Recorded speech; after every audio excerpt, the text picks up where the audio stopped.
Alright, so download the tool post zip. And while it's coming down, I'll come over to the File Explorer. And let's just go ahead and, well, I got ahead of that one. I'll extract it. The tool post. And then now, instead of being the parasolids, the x_t's, these are going to be older files, maybe a 2012 or 2013 file. See if there's a date. Oh, well. Date that they were created when they were put into the system. So this is the basic assembly. We did a photo render on it, so that's why it has the pretty colors and textures. Setting the distance under the head of the tool post screw, so the two screws, to the top of the tool post, so this face to underneath the screw, 8 millimeters. We set the distance from the outside of the adjusting nut to the tool post. So the tool post as opposed to the little slider here, 21 millimeters, and then what is the distance? So you have a couple of parameters that you're setting, and we'll see if we can get back to the 15.06 millimeters as an answer. All right, so same kind of thing we did before, new, and we'll be in the assembly. And I went through the previous assembly pretty much all the way, but since I have in inches, but since I have a couple of 8 millimeter dimensions, or millimeter dimensions, that I'm going to have to contend with, we'll go ahead and include those now. Alright, so back to the assembly, insert components. We're still pointed to the previous folder. There's my tool post folder. And so if I bring in the tool post, orientation, if there is a center of mass, orientation is a little more important. And if you rotate, be careful. All right, so if I rotate this about the y-axis, I go into position. I would expect it to jump origin to origin still. And for whatever reason, my expectation is unfounded. All right, so this is one of those cases that I'm expecting it to be over here, wherever I decided to put it, and it's not. All right, so the origin of the tool post is bottom center. All right, so anytime you do the rotation, take a quick second and just identify where the assembly origin is in relation to your base part, your base component. So if you have to move, then you're going to right-click and float. And once you've floated, it goes back to the minus sign. Let's go top plane and top plane of the assembly, go coincident. The front plane and the right plane go coincident. And the right plane of the part and the front plane of the assembly go to coincident. All right, so now when I go to isometric, I have something that looks like my picture. Or whether it's the intended orientation or the required orientation, we haven't determined just yet. All right, so going through the same process, insert components. We'll go ahead and bring the wedge up. You obviously made all these parts when I was teaching you. I didn't mention class. Oh, you get to download these. So okay, so you didn't make them. So the you'll watch the video on the belt tightener and converting the parasolids into usable SolidWorks files, and then these are older versions, which it should be coming up and telling me it's an older version, but it's not. So I'm not quite sure what it picked up there. Because of the, well, let's go through the process. If I run into an issue, assumption is that would be coincident, and then able to move back and forth. And up, at this point, it's a dynamic, potentially a dynamic model. So we'll stay with that. Insert the component. Let's go with the, so that's the upper, that's the through bolt, there's the adjusting screw. So Let's go ahead and rotate it about Z and a couple more times. So this one I don't necessarily care as much about it, about the origin. It's really that first part. If it doesn't go origin to origin, I didn't go back and check, but now origin of the assembly is at the same location as the origin of the part. I don't know if that's an issue, but I need to identify it and address it early if it is. And then we're going to go concentric, and then same thing we did with the pen. The contact face is the inside faces. Making this flush with this is not necessarily a best practice, all right? Because if I can seed, if I can bottom onto that face, and this happens to not be flush, if it's proud or a little bit subflush, then I'm really not taking into account the travel or the interference or those items. So, putting just a little bit of thought into it. All right, and then these will be parallel. And if you go to make those coincident, there is a tolerance gap built into this part. So coincident should error on you. But parallel will allow it to slide in the thou or thou and a half that is on either side of that D shape is going to still allow it to move. Okay, so we have those. Let's go ahead and bring in the bolt. There wasn't really, I'm still checking for mate references since there isn't a mate reference. Go ahead and place it. Let's go concentric. Don't really have a distance, so probably not going to be flush, but I'll put in 5 millimeters for something to as a placeholder, and then parallel for rotation. When I did this as a lecture way back when, there were the two reliefs, the rectangular relief where I would have to, well actually both these I'd have to set up on that angle and run an end mill down through. Question is, do you want a ball end mill or do you want a standard end mill, flat end mill? And then those are would be the two types of reliefs that you would get based on the geometry. All right, so we have a washer. There we go. All right, so we're going to pick those up, go concentric. Don't like the direction, so expanding out underneath the mates, right-clicking, flip the mate alignment, puts it into position. There's also a gap tolerance from the drawing on this one that makes this parallel. And then it's going to come up and be coincident. All right, so a lot of these are, you're going through the process. You're identifying the mates that you can readily see, and then you're going back and, okay, what mates do I need to have? What is going to drive this geometry? So dynamically, when this moves, we're expecting that the washer stays concentric, moves up and down. And if we go too far, we know that we're going to have a collision, but unless I've turned on the collision detection, it's not going to return that information.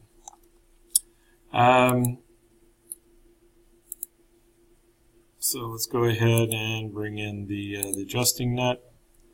Apparently I gave you two knurled knobs. All right, so concentric and coincident, and really don't care if this one rotates. We'll come back under our dynamic and see if this is, go ahead and put the thread mate on it, or the screw mate. All right, so that builds out the components. And in this case, I have extra pieces that I wouldn't necessarily, because I need the distance between the toe post screw and the wedge. I really don't need any of this. Right? I will say the CSWA is probably everything that they give you is going to be something that is included. But you still want to look at it and think in terms of what is the priorities, what are the the most important things that you're trying to achieve.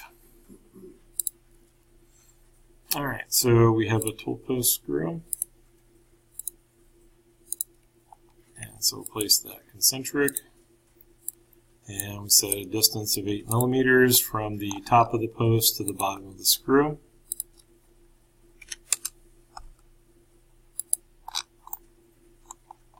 Rotation I'm not so worried about.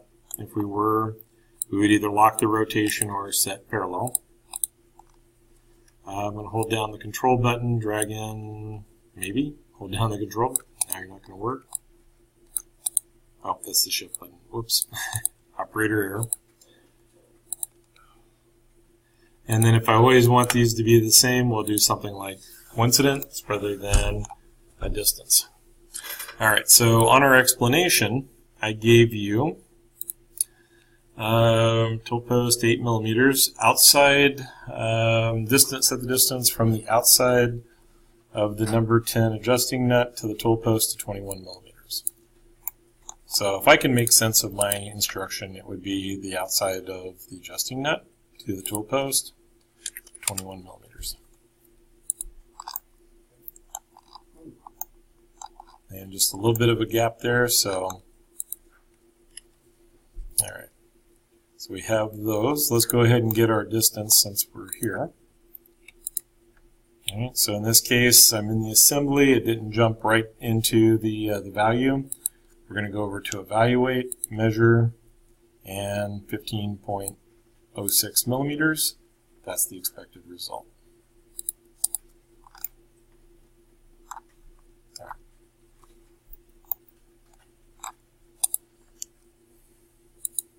All right, next components. Go ahead and finish this out.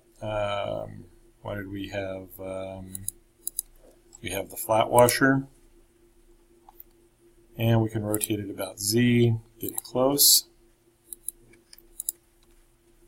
Go concentric. And this was a toolbox washer, so it is a little on the larger side as far as flat washers go.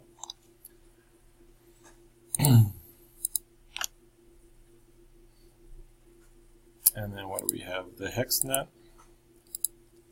Alright, so these did not come up with the threads, so they're going to be a little easier to find that that concentricity and coincidence. Alright. So being able to come up with those values, what was the other one? Oh, the set screws. Let's see if the set screws are in there. Maybe I left the set screws out. Oh, there it is. Slotted set screw.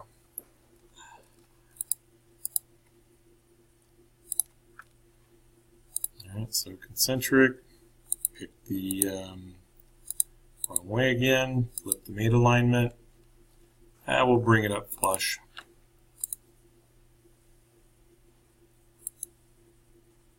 And that one's still not working for me.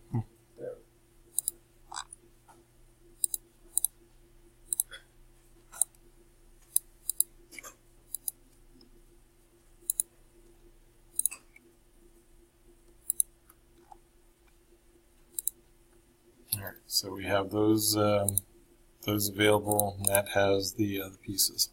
All right, so at this point I have a static assembly. And this was the tool post. All right, so going through the rest of the processes, just to kind of review and summarize and all that good stuff, we go through the rest of the process. If I want this to be dynamic and want to see how this moves or is capable of moving, then I have my static assembly. I'm pretty happy with everything that it's doing. We'll go back to the very top level, add a configuration, and let's just call it a dynamic. All right, and what makes this dynamic then was that 21 millimeters between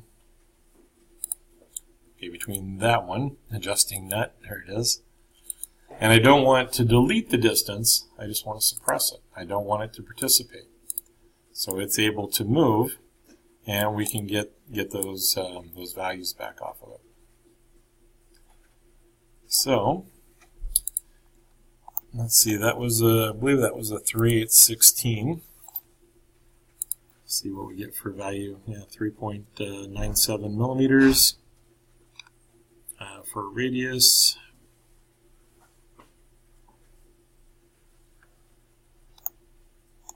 Oh yeah.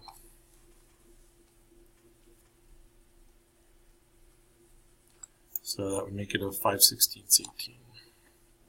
So since I'm doing math in my head, we're going to go back to inch, pounds, and seconds. Pick up the radius again. 0.16, 2 times 0.16, 0.32 would be pretty close to the 5/1618. The reason that's important is when I identify my two cylinders and go into the mate, if we're going to apply a screw mate, mechanical screw. How did you do that cutaway? That happened automatically when I made the selections. It shifted to transparency to show me the interiors. Okay. I didn't have to do anything. No, did not have to do anything. Okay. Revolutions per inch. If you want to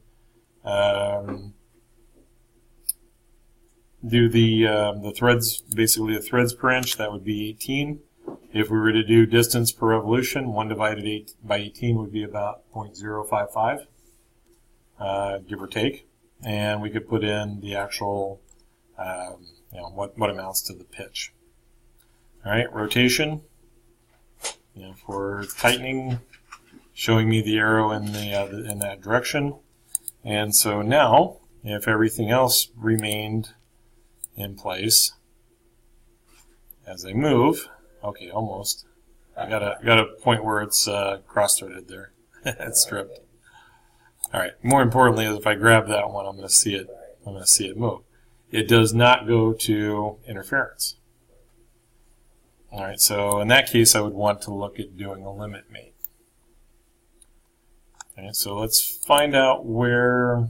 Well, we know that it goes to collision at this point. If we weren't exactly sure, go through the process is to move the components, turn on the collision detection, and we're checking between these components. Well, this already touches this, and this already touches that, so it's going to see those as being in collision. So we need to identify just the two items that we're really interested in. Oh, I guess I didn't need to have it to pick the faces. And then we're going to stop at the collision when I resume drag. I grab the piece, and it goes to blue. And if my speakers were turned on, it would go make the little twink sound, and that would be collision. So the other thing that I would be interested in then is how far out, if I'm going to use that surface, all right, how far out can I get before it runs it off? All right, so 0.93, 1 inch we could say safely. Oops, did not want to insert. I wanted to apply the mate. And so if I just set it to a distance, there's not anything dynamic in that distance. It shows me extended, it shows me collapsed. What I need is the advanced mate, which gives me a distance or an angular limit or distance limit. And 1 inch is its current position. And if I change that, I'm supposed to be changing the current position. The max would go to 1 inch, and the min would go to 0. As long as this number is in between these two numbers, you don't have a problem. As soon as I try to make this 1.5 inches, it's going to start updating my upper limit. So I can be in between, and then I can adjust those items. When I hit OK, now it moves. Oh, did not stop. Wow, that was a good example of a. Or did I not get it applied? Oh, okay, I did something and did not get it applied. Yeah, when I did 15.4, I noticed that when I moved to the 2 limits, right, the minus. Okay, whatever so it was, 41 degrees and the 141. Yeah. I had to play around with that before I got Limit 1 inch And we'll just go from 1 inch to 0. Make sure that I have the faces. Okay, it goes to position. Make sure it accepts. And there we go. Now it's going to stop at each of the endpoints that I've selected. I thought I had the speakers on, but I heard it on one of the audios. Oh, yeah. Tapes. I don't know how you get it to work. Yeah, probably. Maybe you have to have earphones on my machine. My speakers are turned down quite a bit. All right, so one more save. All right, so going through the process, when we're looking at the drawings, all right, so my dynamic. Let's see, the default was at its position. If I wanted to see the different levels, how would I go about? We have the 0, and then we have the 1 inch. Yeah, let's do that. So another configuration might be the extended, in which case we're going to use that same face just to keep it consistent. Distance 1 inch. All right, and that really, well, it did. I didn't expect it to, but it did. All right, but it's saying that you have two limit distances. This one should make it dynamic. This one makes it static. So let's go back and suppress it. All right. And so even in that, if it's not in direct conflict, sometimes it will let it slide. Not literally, figuratively. The next one then, we'll go in and add configuration for collapsed or compressed or whatever. All right, so I already know the washer.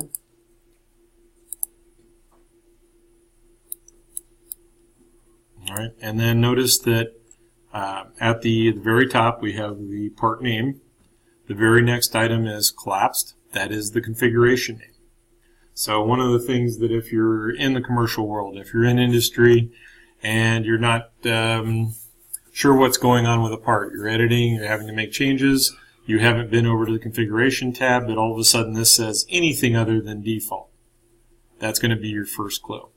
Display states, the standard display state, if that says anything other than display state 1, that's a clue that there's other colors, textures, visual items being applied to the parts or to the assembly. All right, so what I was checking for was that I actually made it over to collapse before I suppressed this, because once I tell this to go to coincidence, it's going to pretty much be in conflict with both of those. All right. So we'll go ahead with back over to the configuration. Where is it at? Exploded view. We can find the exploded view up on the assembly tab. Or which one do I want to perform the exploded view in? We'll go to the default configuration, which was the 21 millimeter, and create a new exploded view. The explode steps then. I'll pick up the tool post, the washer, the nut, and we'll double check, is it auto spacing the components?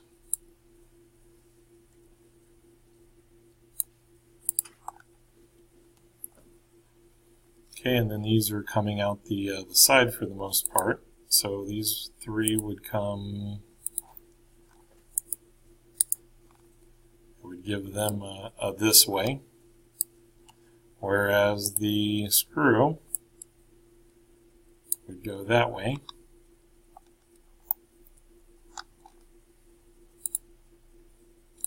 Okay, and other than the fine tuning, probably turning the auto spacing off on at least some of these, because it's still trying to Nope, that wasn't it. Make sure that I have the bolt that time. Alright, so I go through that process. It's telling me that there's a chain. We turn the auto spacing off. Then I can go back and I can modify. Oh, I didn't realize that one was that long. Okay, and then make sure to apply and done. And notice it goes from a chain, which would be groupings of parts, which is what we intended up top. But the set screws, now there's still 2 of those, but no real reason to auto space. So 3 inches, apply and done. And then the last of the for the adjusting screw. Let's take that out about 4 inches, apply and done. Alright, so if you recognize these as you're going through them, you can make those adjustments. Otherwise, we're going to go back and edit and update as we go. Apply done. Alright, so the first ones are going to stay as chains. And a little bit further, a little bit closer. Alright. So just kind of manipulating it, making it look good. Alright, so each one of the configurations can have its own. Or if we were to Control C and then double click from the exploded view from the active configuration. So always have to do this a couple times anyway.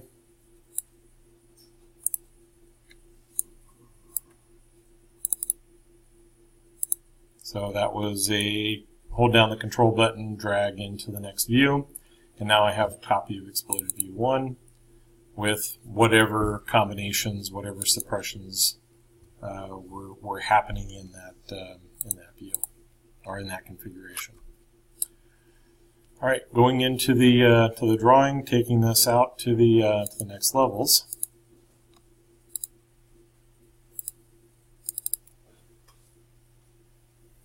We'll bring that one in.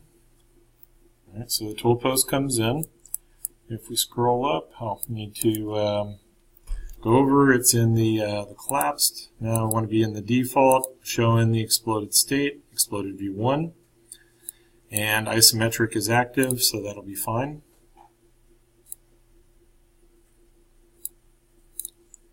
I want to insert the bill of materials, so we'll go find the tables, bill of materials. Everything should be at the top level, but we could also do parts only. And oh good, it's in the center line because I still haven't gone back and updated my template.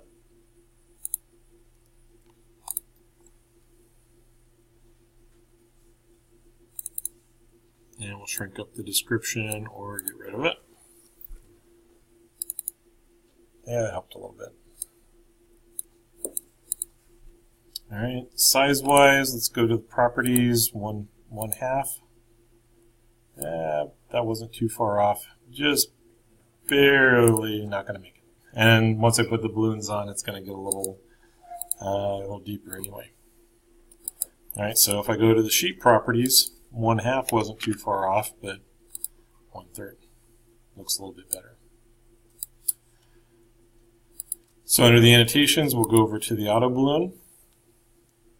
And I want to load everything to the left side. So that looks pretty good. Still didn't change that, that layer.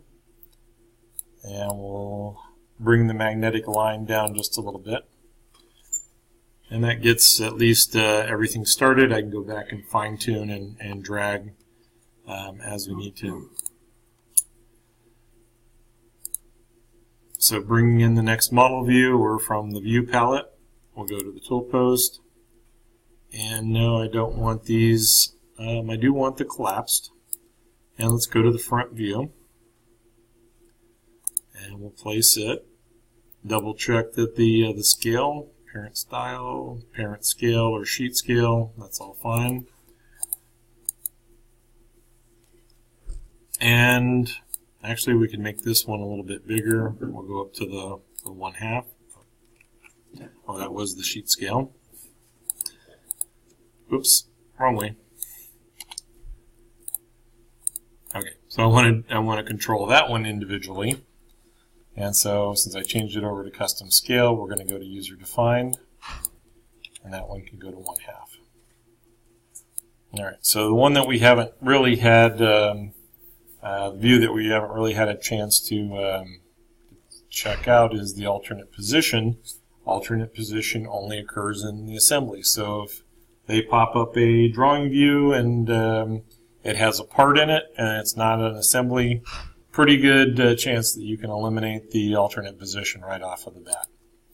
We go into the alternate position, it's going to ask for a new configuration. Since I created the configuration that I wanted, the expanded and collapsed, then I can go with an existing configuration and we'll change it to the extended. And under extended, it shows me where the wedge is in relation and the adjusting nut is in relation to the collapsed. All right, so that kind of wireframe view as the extended and collapsed positions. All right, what else do I need to do on that one? Still not a good one. Let's say not real good for crop or break or any of those, but again, trying to just touch on some of the views and the processes.